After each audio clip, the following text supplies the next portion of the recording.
Hello, everyone. Mr. Haddocken here again. This is lecture one for History 1113. This is for the course World Civilization to 1500. Lecture one is tied to chapter one, Understanding the Past. Let's go ahead and get started. What we're going to be talking about today is developing a global perspective. What does that mean? How do we do it? What does that entail? Primary sources, what are they? What do we do with what do we use them for, right? And then causation and interpretation in history. So basically, how do we do history, right? What goes into that? What does it mean to be a historian, right? So starting off strong with developing a global perspective, we're going to look at identifying the role history plays in higher education, discuss the ways in which the study of history can build skills for lifelong learning and success, and then explain how the features of our textbook that we're going to be looking at will optimize your learning experience. We'll do that a little bit. That's mostly going to be from the chapter reading for this week. So what is history? These are two quotes that the textbook gives us here. The first one is from Maya Angelou. History is a way to meet the pain of the past and overcome it. And Winston Churchill, history is a chronicle by the victors and interpretation by those who write it. And the truth of the matter is that history is actually a combination of those, right? It's both, it's everything, right? History primarily is a path to knowing why we are the way we are, understanding ourselves and how to change for the better, and really understanding not only our own individual space in the world, like the space that we occupy, but the space that our community, our city, our state, our country, how do we fit into that world puzzle? And that's what history is useful for, and history teaches us on a grand scale where we are, right? How we got to where we are. Most importantly, history is not a mask for the darker parts of human nature, and it is not a way to justify acts of previous generations, right? History can be interpreted many different ways, the good and bad part of history, right?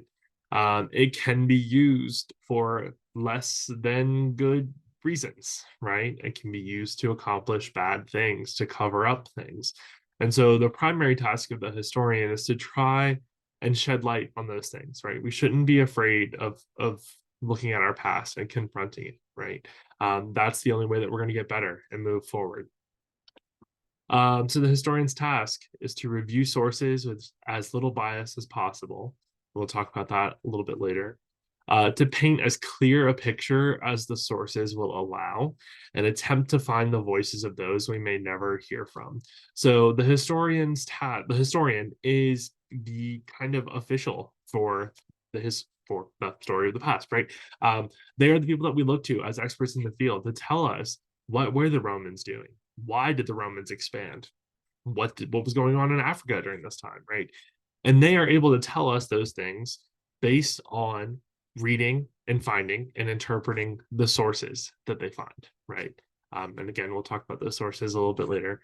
But that's the job, right? You look at the things from the past, you try to understand what those people are saying without putting your own take on it as much as possible, right? You try to get to what actually was happening, what was really going on based on what you're seeing, what you're reading, what you're learning from these sources that you find, and then share that, right? And then pass it on. Paint that clearer picture as the sources will allow, right? A big one, especially now that historians have continued to evolve the profession, is to attempt to find the voices of those we may never hear from, right? And again, we'll talk about that a little bit later. It's a little bit of an early tease. But a big part of the job nowadays is finding the voices of the women, of the LGBTQ, of the people who were not landowners, right? The people who were slaves, the people who were not in positions of power. It's hard, and we won't ever truly know the answers for majority of those uh, sections of people, especially the further back you go in time. But it's our job to try, right? To try and see what we can find, what we can put together, right? And that's kind of also where the bias comes into. So, history as preparation for life. History is the human story, right? It's what connects all humans across the globe. I did not know. I started a timer. Did not know. Okay. Raw uncut footage, people. Did not know I could set timers. So don't even know how I did that. But not putting myself on a timer today. So yes, history is the human story. It's what connects humans across the globe. So we all have in common with each other, right? That shared story of the past. It presents and tries to it creates modern problems. Interpretation creates the modern problems. It's also the answer to the modern problems. It's the answer to the modern challenges because studying the history of the world prepares us for recognizing those challenges, right? It prepares us for recognizing those systems that we see, those kind of cycles that the entire world goes through. And we can start to pick them out. We can start to maybe try to make plans for how do we fix it? How do we stop the cycle from repeating itself, right? So it's both the creator and the answer to those modern challenges. And then finally, it will enhance your soft skills, right? Empathy, cultural awareness, critical thinking, analytical thinking, adaptive thinking, social intelligence, cross-cultural competency, media literacy. This is the valuable stuff that you get out of taking a history course and working with historical facts, because this can be applied elsewhere, right? You might be presented with a situation where you have to think critically about why Alexander the Great did something, right? And you take those skills later on when you're working in an office and you have to think critically about why Karen did something this week, right? So you can take these skills that you develop here and apply them in a variety of different ways. And I will say as well, as someone who didn't really believe this at first, even though I have 2 degrees in history, this is something that you will not notice that you have the ability to do until you meet someone who doesn't, right? And that's not to shame them, not to put anything there, but it's one of those things because it's a soft skill, you can't measure it, right? You can't just take a test and see what you get on it. You will notice when you start approaching a problem and you start thinking of solutions, you start thinking of creative solutions, you start thinking and analyzing the solution, the problem from multiple different angles to find multiple different solutions. You will find yourself as you're doing that other people are not, and other people don't know how to do that, and they don't know how to start doing that, right? So those are some pretty valuable skills that you'll take with you into your life, whether you believe me now or not. You might come down back 10 years from now and say, you know what, that was Mr. Heineken was right in that one. I thought he was lying to me. He was full of shit, but not this time. So this is just kind of a graphic that shows the relationship between analytical and creative thinking, confidence and competence, and innovative and original lines of query. They kind of go together, right? And they can go in any order. That once you start building up once you start building up those critical thinking skills, you're going to start thinking of new creative ways to attach something. And then you're going to be confident because that worked and you have these new ideas, right? So it's all a big cycle. This is the soft skills in action. All right, so some challenges of doing history, creative thinking, right? You have to think creatively, you have to think critically, because the source material, the things that historians work with, is the most complex data in the world. It's human data. It's complex, incomplete, diversely motivated, right? We cannot get into each other's heads in the modern day. It's even more difficult to get into each other's heads back in the day, right? So we're doing our best. You got to think creatively, right? Understanding causation. So doing history is less about knowing the what about the facts. It's easy to know what happened. It's easy to memorize what happened, what the facts are. It's more about understanding the why and the how of the facts. And that's where the historian lives, in the why and the how, not so much the what, which is contrary to people's experience in high school, right? Um, the why and the how is the challenge. The why and the how, the thinking critically, the asking, these questions that come up. No, this is what they did, but what motivated them to do that, right? How did it impact their lives? How did that decision impact us today, right? Asking those questions, making those lines of causation and inquiry. And then finally, bias and interpretation. Move this out of the way. Everyone has their own intrinsic bias. And so this is your own perceived interpretation of the world, right? Everyone has this. It's influenced by a variety of factors: our upbringing, our religious background, our social economic background, our cultural background. our political background, right? All of these things influence each one of us in very uniquely different ways, right? We can experience the exact same political upbringing, religious upbringing, cultural upbringing, and have two different interpretations and two ways that those things affect our lives. We all do it. People back then all did it. It's a very human thing to do, right? And so the task, the challenge for the historian is to put all of those things on the side as much as possible so that when you're looking at a source, you're trying to understand what that person actually meant, what that person actually said, how that document, that source, whatever you're looking at, related to that actual person, rather than looking for the things that support your idea or that confirm your bias, right? That's a big one. Do you want to, it's hard, but you want to strive as much as you can to put your own perspective on the side and become the person that you're reading. What would be motivating them? What would be on their mind? What would be their interpretation of things, right? That's the biggest one that we all deal with. All right, so why world history? Out of all the options you could have taken, maybe you were just bored with American history, you didn't like your experience, and you're like, what the hell? I'll try world civ, right? Well, sure, that's valid. I'm not telling you that's wrong. That's a valid reason. But deeper than that, world history is a really good choice. American history is good as well, but world history is a maybe slightly better by a very tiny margin, the better choice, right? And that's because world history will prepare you to be a global citizen. I did link a TED Talk video in our introduction form that you can read. It's that you can watch. Sorry, it's a video, not a book. You can watch the video if you'd like. It's just kind of informative. You're not gonna pop up on anywhere. It's just kind of supplemental material for you for this week. But being a global citizen is realizing that you are not just a member of your community, not just a member of your country, you're a member of the world, right? And so there are things that happen in our daily lives that affect and are affected by things that happen in the world. Sometimes it's really easy to shut ourselves off into our little cocoons, right? And world history is going to kind of break that open for you. I'm gonna warn you right off the bat. It'll break some notions that you have, right? So that's why it's a good choice. Gets you prepared for our global society. We can't go back, right? We're too globalized now. Can't undo it, right? It helps to know the ever-changing understanding of the human story, right? You will have a better idea of how the world came to be because you're taking this course.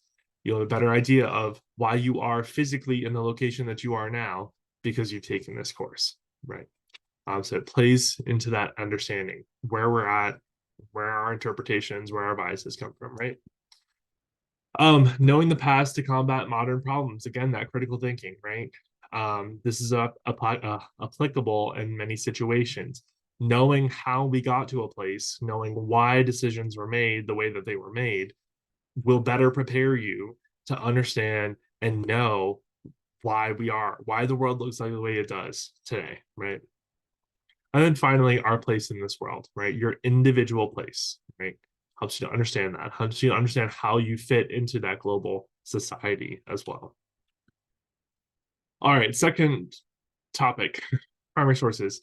We're going to look at identifying different types of primary sources, analyzing primary sources in a historical context, and interpreting primary sources effectively. Now, this is something to get some practice on because we have a couple assignments with it, but just in general, good to know that a primary source is an object or document that comes directly from the time period to which it refers. It was created in the time. It was created by a person who lived in the time that you are looking at.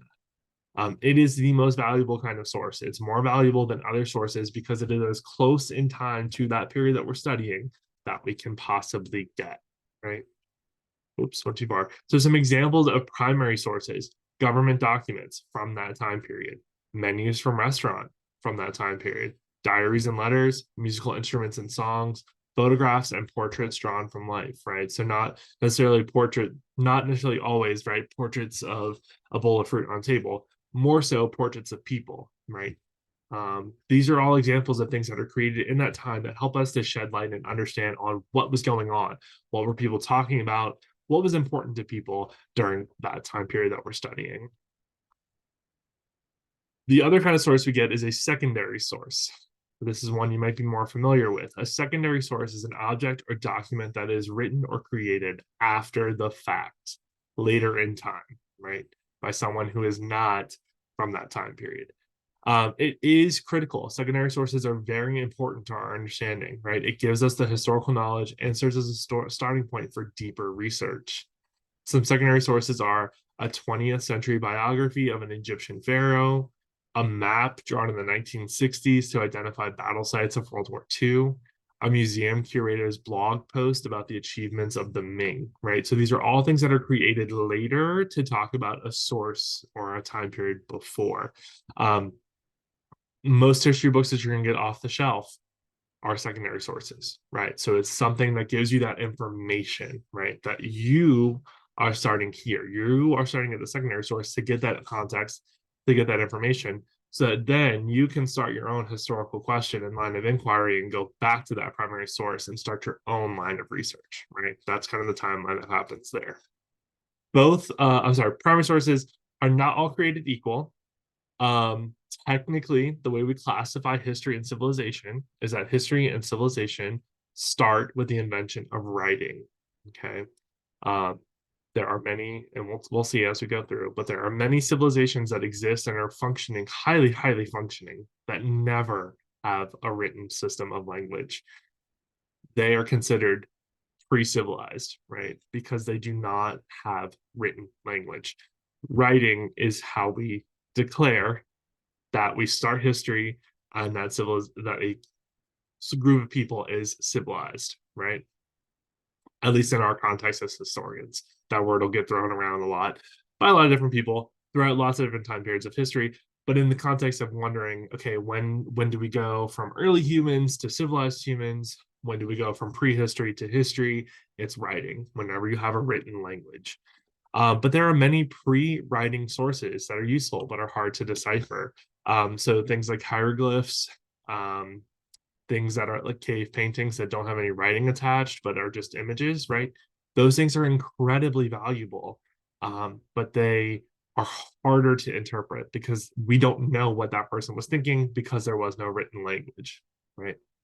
Secondary sources are helpful for setting context and placing a topic in relation to others at the same time. So secondary sources primarily are really good at situating what you are looking for, what you are studying in the context of what's going on around it, right? Good research requires both primary and secondary sources. If you are ever pulling a history book off the shelf at Barnes and Noble, and you go through and there's no sources listed, it's a bad history book. Yeah, a good history book is always going to list all the sources they use so you can go back, check them, do your own research, right? You probably won't be doing that, but that's what it's there for, right? That's how you know that this author knows what they're talking about and that they did their research. Is there sources there?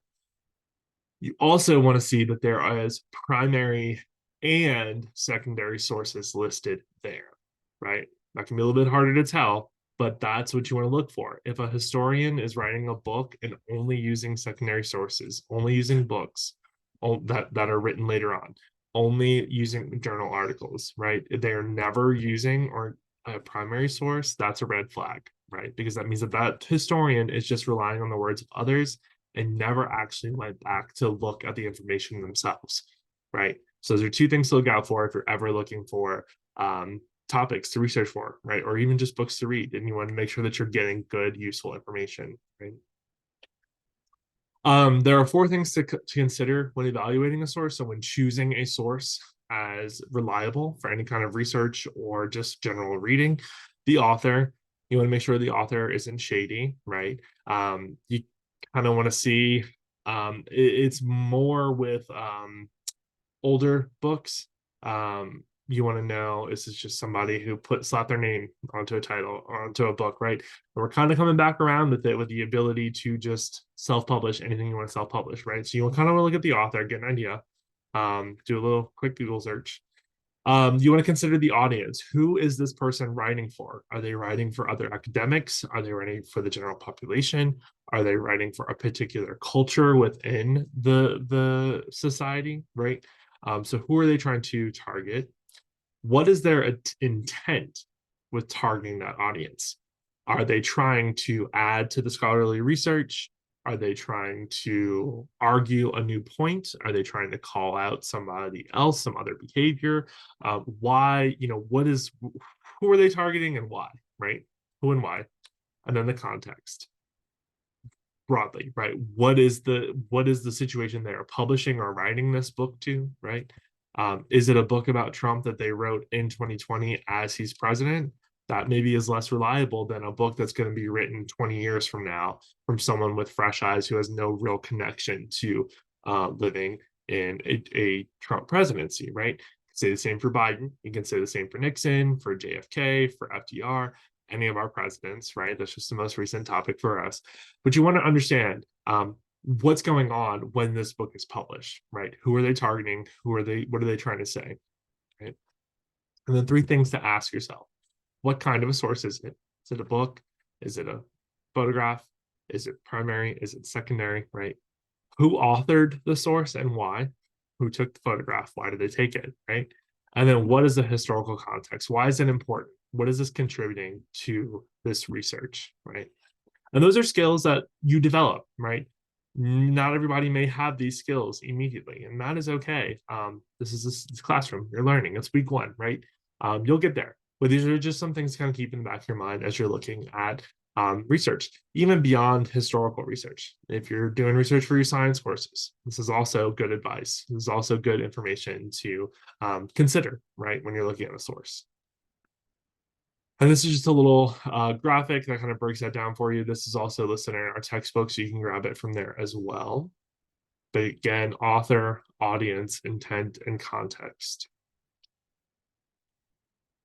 Finally, our last topic, causation and interpretation.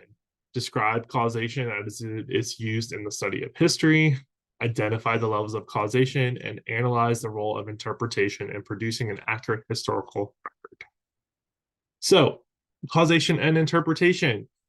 We have levels of causation. So historians will look at the immediate and long-lasting circumstances of historical events, right?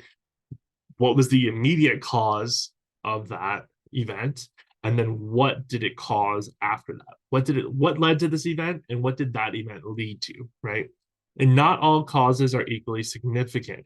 The primary cause is the most immediate, right? So what we consider to be the most important reason that this event happened. And historians will argue over what cause is the most immediate, right? That's where that interpretation comes in. The more causes, the better, right? We know that there is not one singular thing that causes the economy to go down, that political approvals to go down, right? In our own lives, we know that if we decide to make a self-care run to Target, it's not just because you feel like going to do a self-care run to Target, right? There are things that have happened that lead you to going to that place, right? Whether it's that day, whether it's that particular place, right? There are several different reasons for everything that happens in our lives, right? So understanding the more causes gives us a clearer picture of the true causes, the true reasons that an event happened. So it's not a bad thing that historians argue over which is the most primary cause of different events, because it gives us more and more causes to look at, which gives us a clearer and clearer picture of why this event took place in the first place, right? So there are a couple different interpretations or theories of history. This is how historians do history, how they choose to look at and write history. And these have all come and changed in importance throughout history, LOL, right? History in the history class. But even today, you'll see people are still writing new books following these different theories, right? None of them are bad. None of them are perfect. And that's kind of the point. We'll see when we wrap up here. I'm just going to kind of briefly go through them, but they are also listed out in the textbook as well if you want to look a little bit deeper at these. The first one, the oldest theory or interpretation of history, is the great man theory. And it kind of traces history based on each of the leaders and heroes, right? You're probably most familiar with this. It's how a lot of middle school and high school history courses are set up. You look at the important people, you look at the presidents, you look at the kings, the rulers, right? The pharaohs, you look at those big people whose names you know, right? Hernan Cortez, right? You know these names. And it looks at those people and it kind of stops there, right? It tells you what those people did in history, and that's it. That's how we got here, right? Another way of looking at history is progressive history, which kind of goes in with the great man theory. And it looks at history in a straight line. We're traveling from wherever you start. So let's say we start in prehistory. We're traveling from prehistory and there's no deviation. We're continually moving forward in a progressive cycle, right? Not politically progressive, right? We are progressing towards bigger and better, right? Our technology is progressing, our societies are progressing, everything goes in a straight line. There's no questions. We're just getting better. We don't know why we're getting better. We're just getting better because we have to, because we're destined to, right? We're moving in that straight line for progress. Oops, wrong way. Intellectual history looks at the ideas that drive people to make certain choices. So to look at the philosophers, to look at the people who are thinking and making change, and kind of ask these philosophical questions of, well, did the great men of history change us, or did the way people thinking change? And that's why we ended up where we are, right? Social history, which is what I'm a big fan of, is guided by the concept that history is made by all people, not just the elites. So you'll look at the regular people. What were they doing in these times of change? And what are their stories, right? What did they have affect their lives? Things like that, right? Marxist historians, now this is a very politically charged word. It has been basically since its inception. But in the terms of history, a Marxist historian is going to look at the plight of the worker, is going to look at class struggle as the reason for historical change, right? And that doesn't necessarily mean that they believe or push Marxist ideals. It just means that because Marx was about the proletariat, the working class, this type of historical theory looks at the changes and challenges in class struggle. So that's kind of where the name comes from there. Women and gender, right? So we look at history in the context of the power that women were given or not given. The society, the patriarchal society that they are living in, right? How does that, you know, and affect them, and how does that affect those events that happen as well? Post-colonialism focuses on the history of formerly occupied colonial power or colonial nations. So lots of African history falls into here, lots of South American history falls into here, lots of Australian history will sometimes fall into here, right? Anywhere that has had a very strong colonial presence for a very long time and is now independent, falls under this post-colonialism kind of, not necessarily why they were colonized, but why did they get free themselves? And then what has happened? What took their place, right? Once the colonial power moved out, what happened to the society, right? That's what the kind of focus of that is. LGBTQIA plus history. This is relatively new. Not in existence, but like it's kind of gaining more topic. The biggest problem with this type of historical theory or interpretation is that for a lot of history, there are no sources, right? And you have to guess, which is not always good. You can make educated guesses for a lot of things, but a lot of times sexual orientation is one thing that you'll never know for sure. So it's a little bit harder to kind of go back super far to get, and argue these different events. But definitely since the 1900s, at least, there is like an increase in sources that people are able to find, right? And then finally, revisionism. Revisionism is the work of every historian. Every historian is going to revise a previous interpretation of a historical event, fact, culture, anything like that. It comes with their process. Is that process of adding more lenses, adding more layers, adding more causes to actually get at that root event, right? And so we really won't have a true understanding of history unless we have an element of all of these theories working together or separately, right? To kind of get at the root, to give us our biggest, our best interpretation, right? And you can see this reflected in our modern lives, right? The great man theory. We all know who's president. We all keep up with what they're doing, what those changes are that are being made. If you're a woman or you understand, you know, you have a woman in your life, you probably keep up with how women are being treated. Same thing with LGBTQIA plus people. If you live in a post-colonial world, either as the colonizer or as the, occupied, um, you live as a person in a society, social history, you're probably a worker or you have a place in some kind of socioeconomic class, right? So you can see these theories all reflected in our modern lives. And so looking at history through these lenses connects us to those people, gives us an understanding of what their lives were like because we can envision it because we're going through it as well.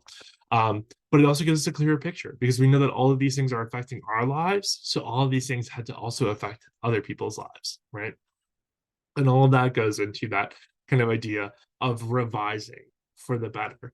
Revisionism is not getting rid of history, it's not taking away things. It is adding these lenses, it's getting sharper, it's making it clearer, a clearer and clearer and clearer picture of what reality was like in the past, right? So revisionism gets thrown around as a dirty word by a lot of people who don't know what they're talking about. So I'm here to tell you. So now you know what you're talking about when people start saying those things, right? And these are our kind of big three: progressive interpretation, intellectual history, and social history. This graphic is also in the textbook, so you can definitely look there as well here. All right, now bring us to the end of the lecture. We looked at developing a global perspective, primary sources and causation and interpretation, kind of understanding what our role as historians, because you're taking this class. So at least for this spring semester, you are you are also historians, right? With that, that'll bring us to the end of lecture one. If you need to clarify anything, definitely check out the textbook, but also send me an email if you need anything, have any questions, need help with anything. And that is it for lecture one. I'll see you back in lecture two.